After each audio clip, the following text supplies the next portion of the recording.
ഞാനിന്ന് ഈ on voice വിടുന്നത് ഭയങ്കര വിഷമത്തിലാട്ടോ. കാരണം ഞാൻ 2-3 ദിവസം മുമ്പ് ഇതുപോലൊരു വീഡിയോ പോസ്റ്റ് ചെയ്തു. ഒരു മനുഷ്യനും കണ്ടിട്ട് റിപ്ലൈയോ ഒന്നും തന്നിട്ടില്ല. ആരെങ്കിലും ഒന്ന് ഹെൽപ്പ് ചെയ്യണം. അതിന് വേണ്ടിയിട്ടാണ് ഞാൻ ഈ സോഷ്യൽ മീഡിയയിൽ ഈ ഒരു വീഡിയോ ഇട്ടത്. കാരണം വേറൊന്നുമല്ല, ഈ സ്ത്രീയെ എൻ്റെ ബ്രദറിനെ പോലെ കാണുന്ന എൻ്റെ വീടിനടുത്തുള്ള ഒരു 25 വയസ്സുണ്ടാവും. അവൻ്റെ കയ്യിൽ നിന്ന് ഒരു ബിസിനസ്സിൻ്റെ പേരും പറഞ്ഞ് 10 ലക്ഷം രൂപ വരെ പറ്റിച്ചു എന്നൊക്കെ പറഞ്ഞിട്ട് ഞാനൊരു വീഡിയോ ചെയ്തിട്ടുണ്ടായിരുന്നു. പക്ഷേൽ ഈ പോലീസ് സ്റ്റേഷനിൽ കംപ്ലയിൻറ്റ് കൊടുത്തു, തിരുവനന്തപുരം പോലീസ് സ്റ്റേഷനിൽ കൊടുത്തു, പിന്നെ അതുപോലെ കണ്ണൂർ കൊടുത്തു. എന്നിട്ട് പോലും ഈ സ്ത്രീയെ പിടിക്കാനോ ഈ സ്ത്രീ എവിടെയുള്ളതാണെന്ന് കണ്ടുപിടിക്കാനോ ഇതുവരെ നമ്മുടെ കേരള പോലീസിന് പറ്റിയിട്ടില്ല. അതിന് പോയിട്ടുമില്ല, തിരക്കിയിട്ടുമില്ല. അവർ ക്യാഷ് ഹോൾഡ് ചെയ്ത് വാങ്ങിത്തരാം ഇങ്ങനെയൊക്കെ പറഞ്ഞുകൊണ്ടിരിക്കുന്ന ആ പയ്യനോട്.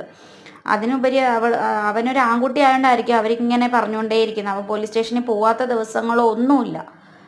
നാട്ടുകാരുടെ ഗോൾഡൊക്കെ വെച്ചിട്ടാണ് ഈ ബിസിനസ്സിലോട്ട് ചേർന്നത്. പക്ഷേ ഇതിങ്ങനെ ആവുമെന്ന് ഒരിക്കലും പ്രതീക്ഷയില്ല.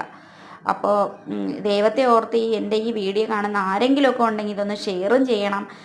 ഈ സ്ത്രീ എവിടെയുള്ളതാണെന്ന് എന്തെങ്കിലും കണ്ടുപിടിക്കാനൊന്ന് ഹെൽപ്പ് ചെയ്യണം. കാരണം അവന് വേണ്ടിയിട്ട് ഇറങ്ങാൻ വേണ്ടി ആരുമില്ല.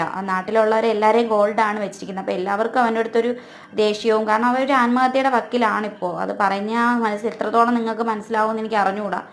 കാരണം പോലീസുകാർ ഇങ്ങനെ ചെയ്യുന്നു. പിന്നെ ഞാൻ ഗൂഗിളിൽ നോക്കിയിട്ട് കുറേ വാർഡ് മെമ്പേഴ്സിനെ കിട്ടി കണ്ണൂരുള്ള. അവരെ കോണ്ടാക്ട് ചെയ്തപ്പോൾ ഒരു മാഡം ചെയ്തതെന്ന് വെച്ചാൽ അവർക്ക് ഞാൻ ഈ ഫോട്ടോ വിട്ടു കൊടുക്കുകയും ഞാൻ അവർക്ക് വോയിസ് വിട്ടു കൊടുക്കുകയും ചെയ്തിട്ട് അവരത് കേട്ടിട്ട് കൂടിയില്ല. നിങ്ങളൊന്ന് ചിന്തിച്ച് നോക്കണേ. ഒരു വാർഡ് മെമ്പറിന് ഒരു ഫോട്ടോ ചെല്ലുമ്പം അറ്റ്ലീസ്റ്റ് എന്താണെന്ന് അവർ നോക്കും. അതല്ലേ ഒരു സാമൂഹ്യമായിട്ട് പ്രവർത്തിക്കുന്ന ആൾക്കാർ ചെയ്യേണ്ടത്. അതുപോലും ചെയ്തിട്ടില്ല, അതും നോക്കിയിട്ടില്ല. അവർ ബ്ലോക്കാക്കി എന്നെ. എന്നിട്ട് എന്താണെന്ന് പോലും എൻ്റെ അടുത്ത് ചോദിക്കാതെ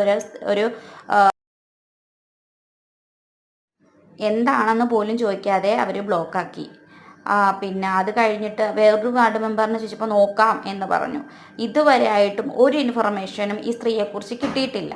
പോലീസുകാരും ഇടപെടുന്നില്ല. അപ്പോൾ ഈ സ്ത്രീ ഇങ്ങനെ അവൾക്ക് ഒരു അവൾക്ക് ഇത് ചെയ്യാനുള്ള ഒരു ത്വര കൂടിക്കൊണ്ടേയിരിക്കും. അവൾക്ക് ഈ തെറ്റ് ചെയ്യാനായിട്ടും മറ്റുള്ളവരെ ഇതിലോട്ട് വീഴ്ത്താനും ചെയ്തുകൊണ്ടേയിരിക്കില്ല. അപ്പോൾ എത്ര പാവപ്പെട്ടവരായിരിക്കും ഇതിൽ വന്ന് വീഴുന്നത്. അപ്പോൾ ആർക്കെങ്കിലും എന്നെ ഒന്ന് ഹെൽപ്പ് ചെയ്യാൻ പറ്റുമെങ്കിൽ വലിയ ഉപകാരമായിരുന്നു. കാരണം അത്രയ്ക്ക് പെട്ട് നിൽക്കുന്ന ഒരു സിറ്റുവേഷനാണ്. അപ്പോൾ ഒന്ന് ഹെൽപ്പ് ചെയ്താൽ വലിയ ഉപകാരം. കോടി പുണ്യം കിട്ടും. കാരണം ആ കൊച്ചിൻ്റെ അവൻ്റെ വീട് ചെന്ന് കണ്ടാൽ നിങ്ങൾക്ക് മനസ്സിലാവുള്ളൂ. അപ്പോൾ ചോദിക്കും 10 ലക്ഷം രൂപ ഉണ്ടാക്കാൻ പറ്റിയില്ലേ എന്ന് ചോദിക്കും. അത് സത്യം പറഞ്ഞാൽ അവൻ പള്ളിയിൽ അച്ഛനായിട്ട് പഠിക്കുന്നതിന് അവനൊന്ന് ആൾക്കാർ ഹെൽപ്പ് ചെയ്തതാണ്. മീൻസ് അവൻ അങ്ങനെ ബിസിനസ് ആണെന്നോ ഒന്നും ആൾക്കാർക്ക് അറിയാതെ ഹെൽപ്പ് ചെയ്തതാണ്. അതിങ്ങനെ ആവുമെന്ന് ഒരിക്കലും പ്രതീക്ഷയില്ല. അവൻ ബിസിനസ്സിൽ കൊണ്ടിടുമെന്നും സത്യം പറഞ്ഞാൽ ഒന്നും എനിക്ക് പറയാൻ പറ്റണില്ല. അത്രയ്ക്ക് വിഷമത്തിലാണ് ഞാൻ